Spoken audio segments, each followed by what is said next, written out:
இலங்கையில் தற்போது நிலவும் தென்மேற்கு பருவமழை நிலைமை காரணமாக எதிர்வரும் நாட்களில் மழை மற்றும் காற்றின் தாக்கம் அதிகரிக்கக்கூடும் என வளிமண்டலவியல் திணைக்களம் எச்சரிக்கை விடுத்துள்ளது. தென்மேற்கு பருவமழை செப்டம்பர் மாத இறுதி வரை நீடிக்கும் என எதிர்பார்க்கப்படுகின்ற நிலையில் தற்போது அது வலுவடைந்துள்ளதால் இன்று முதல் அடுத்த 2 அல்லது 3 நாட்களுக்கு நாட்டின் பல பகுதிகளில் மழை அதிகரிக்கும் சாத்தியம் காணப்படுவதாக அறிவிக்கப்பட்டுள்ளது. இது தொடர்பில் வெளியான அறிவிப்பில் மேல் சப்ரகமுவ வடமேல் மாகாணங்களிலும் காலி மாத்தறை கண்டி மற்றும் நுவரெலியா மாவட்டங்களிலும் இடைக்கிடையே மழை அல்லது இடியுடன் கூடிய மழை பெய்யக்கூடும். மேலும் சப்ரகமுவ மாகாணம் மற்றும் கண்டி நுவரெலியா காலி மாத்தறை மாவட்டங்களின் சில பகுதிகளில் இன்று இரவுக்கு பின்னர் 100 மில்லிமீட்டர் வரையான பலத்த மழை பெய்யக்கூடும். அத்துடன் அம்பாறை மட்டக்களப்பு மற்றும் மொனராகலை மாவட்டங்களில் இன்று மற்றும் நாளை மாலை வேளைகளில் சிறிய அளவிலான மழைக்கான வாய்ப்பு காணப்படுவதாகவும் தெரிவிக்கப்பட்டுள்ளது.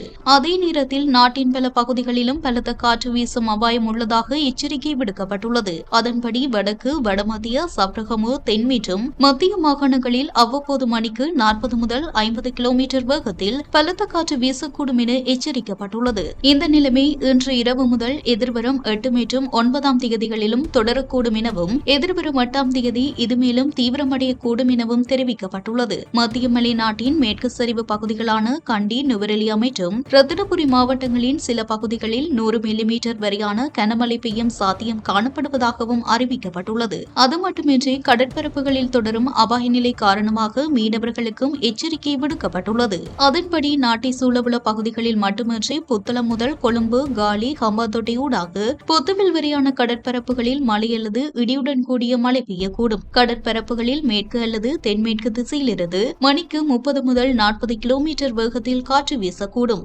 எனினும் புத்தளம் முதல் கொழும்பு காலியூடாக ஹம்பாந்தோட்டை வரையான கரையோர கடற்பரப்புகளில் காற்றின் வேகம் அவ்வப்போது 50 முதல் 60 கிலோமீட்டர் வரை அதிகரிக்கக்கூடும். மேலும் ஹம்பாந்தோட்டையிலிருந்து பொத்துவில் வரையான கடற்பரப்புகளில் காற்றின் வேகம் மணிக்கு 60 முதல் 70 கிலோமீட்டர் வரை அதிகரிக்கக்கூடும் எனவும் எச்சரிக்கப்பட்டுள்ளது. இதனால் குறித்த கடற்பரப்புகள் கொந்தளிப்பான அல்லது மிகவும் கொந்தளிப்பான நிலையை அடையக்கூடும் என்பதால் ஹம்பாந்தோட்டையிலிருந்து பொத்துவில் வரையான கடற்பரப்புகளில் மீன்பிடி நடவடிக்கைகளில் ஈடுபட வேண்டாம் என மீனவ சமூகங்களுக்கு அறிவுறுத்தப்பட்டுள்ளது. அதேபோல தற்போது நிலவும் சீரற்ற காலநிலையால் பல பகுதிகளில் போக்குவரத்து தடையும் ஏற்பட்டுள்ளது.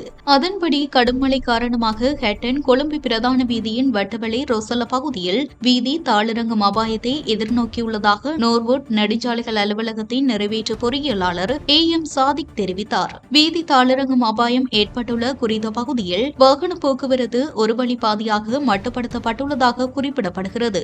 இதேவேளை நிலவும் கடும் சீரற்ற வானிலை காரணமாக ஹெட்டன் கொழும்பு பிரதான வீதியில் ஹெட்டனில் இருந்து கித்துல்கல வரை வாகனங்களை செலுத்தும் போது மிகவும் அவதானமாக செயற்படுமாறு நிறைவேற்று பொறியியலாளர் சாரதிகளிடம் கோரிக்கை விடுத்துள்ளார். இன்னொரு பக்கம் தொடரும் சீரற்ற வானிலை காரணமாக சிவனொளிபாத மலையின் உச்சியில் மண்மேடும் சரிந்து விழுந்துள்ளது. இதனால் தற்போதைய பருவகால யாத்திரை அல்லாத காலத்தில் சிவனொளிபாத மலையின் உச்சிக்கு செல்லும் உள்நாட்டு மற்றும் வெளிநாட்டு சுற்றுலா பயணிகள் இடிக்கட்டுப்பான ஊடாக ரத்தினபுரி பாதைக்கு சென்று அதனை அடைய முடியும் என தெரிவிக்கப்படுகின்றது. மேலும் நிலவும் சீரற்ற வானிலை நிலைமை குறைந்து சீரான வானிலை நிலவும் சந்தர்ப்பத்தில் அப்பாதையில் சரிந்து விழுந்த மரங்களையும் மண்மேட்டையும் அகற்றுவதற்கு நடவடிக்கை எடுக்கப்படும் எனவும் தெரிவிக்கப்பட்டுள்ளது. இதேவேளை நாட்டில் தற்போது நிலவும் கடும் மழையுடன் கூடிய வானிலை காரணமாக ஏற்பட்ட அனர்த்தங்களில் இதுவரை 8 பேர் உயிரிழந்துள்ளதாகவும் மேலும் 3 பேர் காயமடைந்துள்ளதாகவும் இடர் முகாமைத்துவ நிலையம் தெரிவித்துள்ளது. மேலும் பாதிக்கப்பட்ட 2504 பேர் 43 பாதுகாப்பான இடங்களில் தங்க வைக்கப்பட்டுள்ளதாகவும் தெரிவிக்கப்பட்டுள்ளது. மழை காரணமாக ஒரு வீடு முழுமையாக சேதமடைந்துள்ளதுடன் 581 வீடுகள் பகுதியளவில் சேதமடைந்துள்ளதாகவும் அறிவிக்கப்பட்டுள்ளது. எனவே இலங்கையில் தொடரும் மழை காற்று மற்றும் கடல் கொந்தளிப்பு நிலைமைகளை கருத்தில் கொண்டு பொதுமக்கள் மற்றும் மீனவர்கள் அவதானத்துடன் செயற்படுமாறு மேலும் அறிவுறுத்தப்பட்டுள்ளது.